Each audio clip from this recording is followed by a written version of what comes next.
Good morning, guys. Welcome to my Monday morning rant for Monday, the 25th of April, 2022. So, at the end of last week's Monday morning rant, I decided to open some bills, and that's something that I struggle with quite severely. I always get to a stage where I have this humongous stack of unopened mail. I'm bad with email as well. And I don't know, it's some form of ADHD, or I don't know, something's not right. Um, I'm just bad with the little things in life, it seems. And it doesn't really help that most of the stuff that comes in my mailbox is their bills, you know? So um, I'm sure actually I could have saved so much money over the years if I paid my bills on time so I wouldn't be charged interest.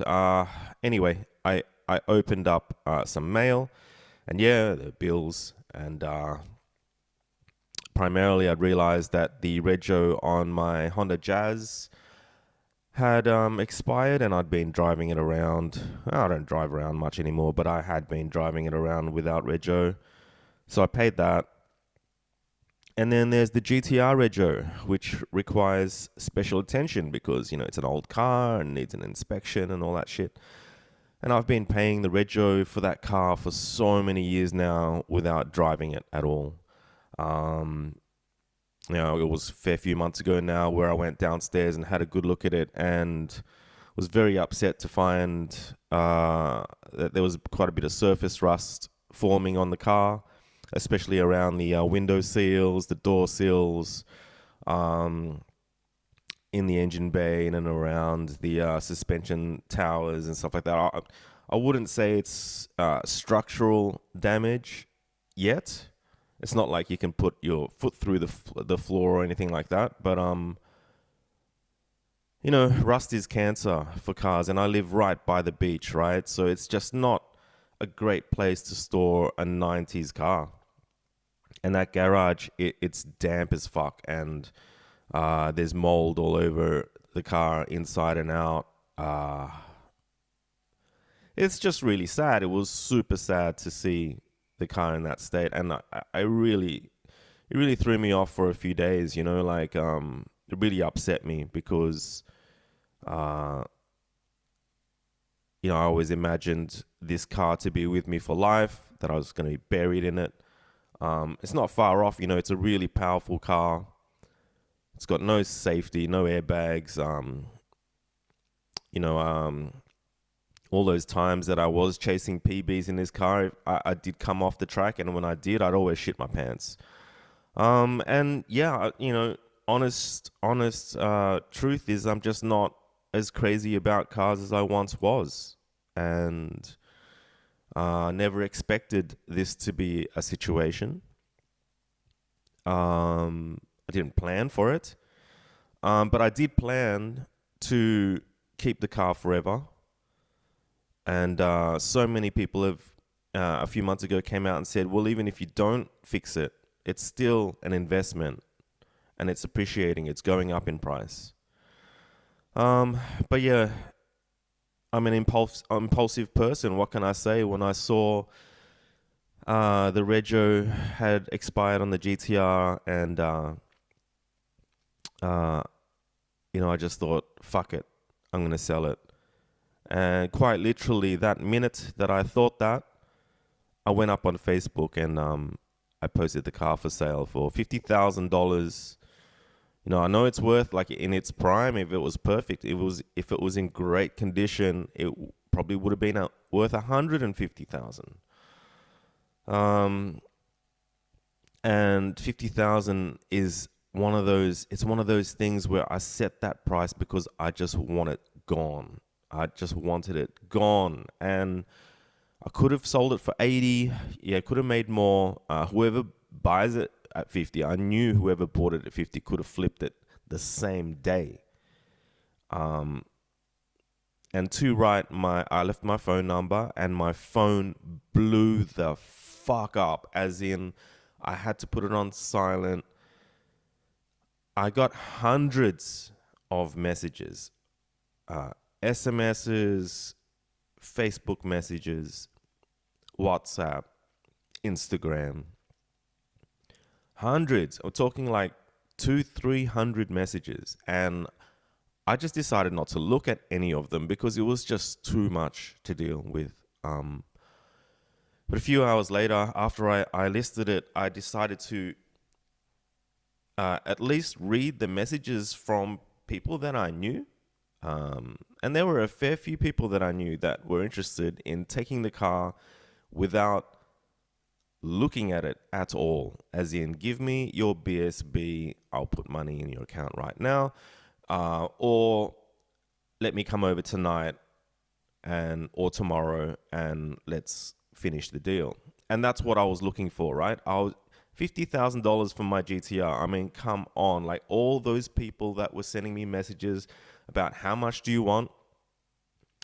Will you swap with this car or that car? Or will you swap with my four-wheel drive and cash on top? Or will you let me help you restore the car? Or can we restore it and then split the profits? Can I have the wheels off the car? Are you selling the plates separately? And a shit ton of messages that were, is your car still for sale? I mean, these people,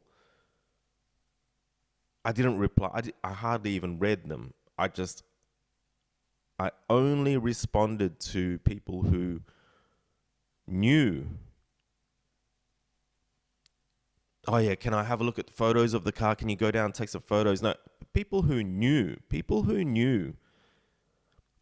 what an amazing deal 50K was for that car. They were the only people that I started to reply to. And it got really bad, man. Like, I had some guys that I knew that were in their car from the mountains, and they were in the car on the road on the way. Then I got a call from one of my best mates who knows the car better than most and had an instrumental part in making the car what it is. And he called first dibs.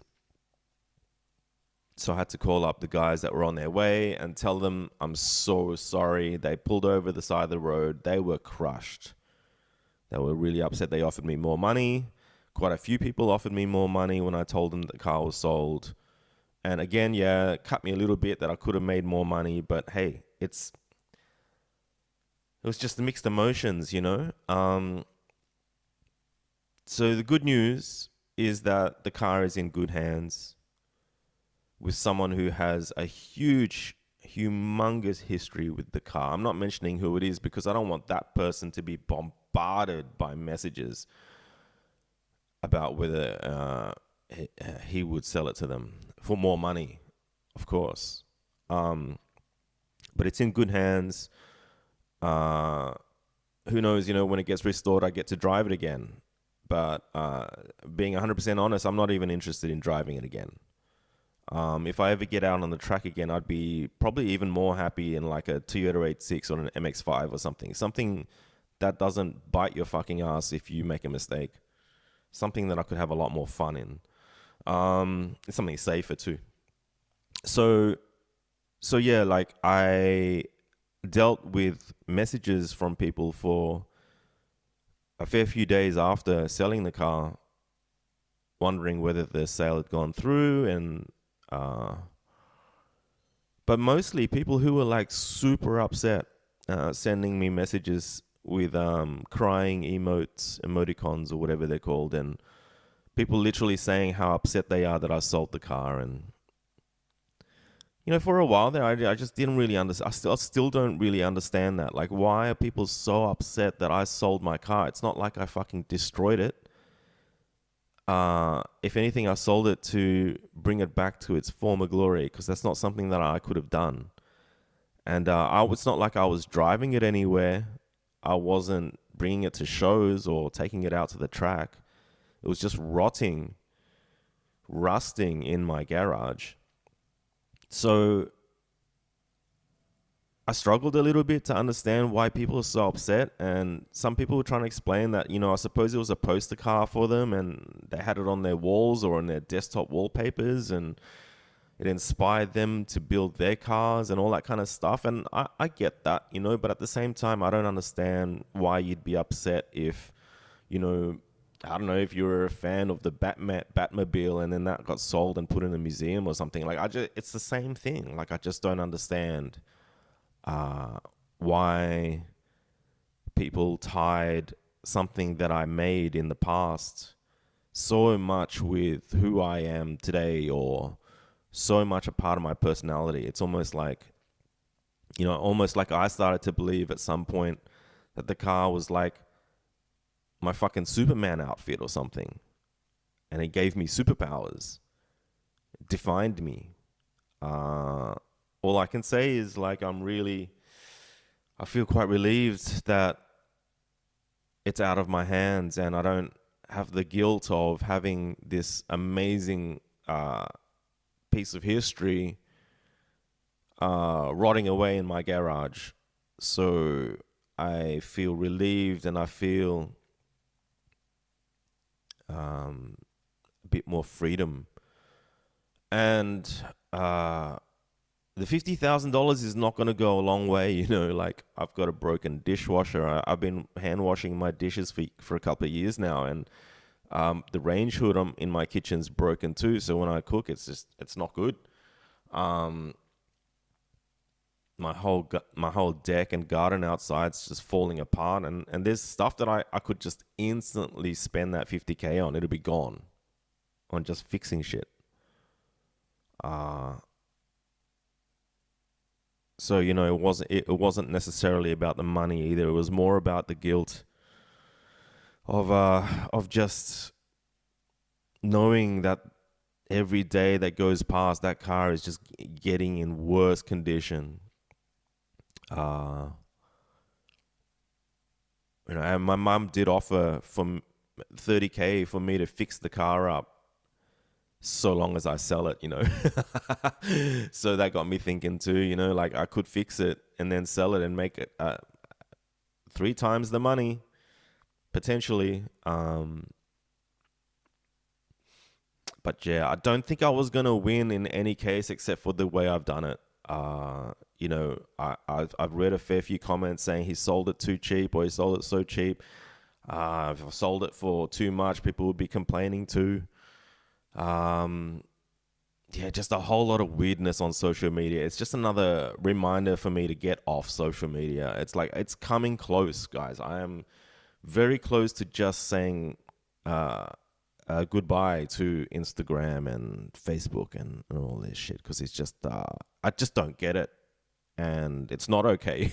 It's not okay that I don't get it, because it's just like I just don't need it. So yeah, GT-R is gone. It feels strange. Maybe I haven't quite completely processed it yet. But as of now, my current mindset, it's just a car. I had a whole lot of people also message me and saying, "Are you okay?" As in, are you falling back into depression, and is that why you're selling the car? Man, the longer I hold on to it, the more upset I am, I swear. So, yeah, GT-R is gone. It's gone to a great home. And you know what? Even if it didn't go to a good home, like, I had a whole lot of people saying, "I hope you didn't sell it to a fuckwit," or whatever. I'm just like, mate, I've never really cared who buys my car, because it's not my car anymore. Whoever buys it can do whatever. They can paint it pink if they want. It's not my problem, right? It's not my car anymore. So yeah, that took up a fair few days, and it was fascinating and frustrating and weird and not quite wonderful. Also had my cousin's wedding. That was so super sweet. I feel so sorry for these guys, because they had planned it before the whole COVID thing, and The laws were super strict when COVID came out, so they had to postpone their wedding multiple times, and it's been years, So it's just horrible for them, It's so awesome to have a wedding, and yeah, people were paranoid. I could tell people were paranoid about getting COVID, but hey, there were 150 plus people there, and if it was going to be a super spreader event, so be it.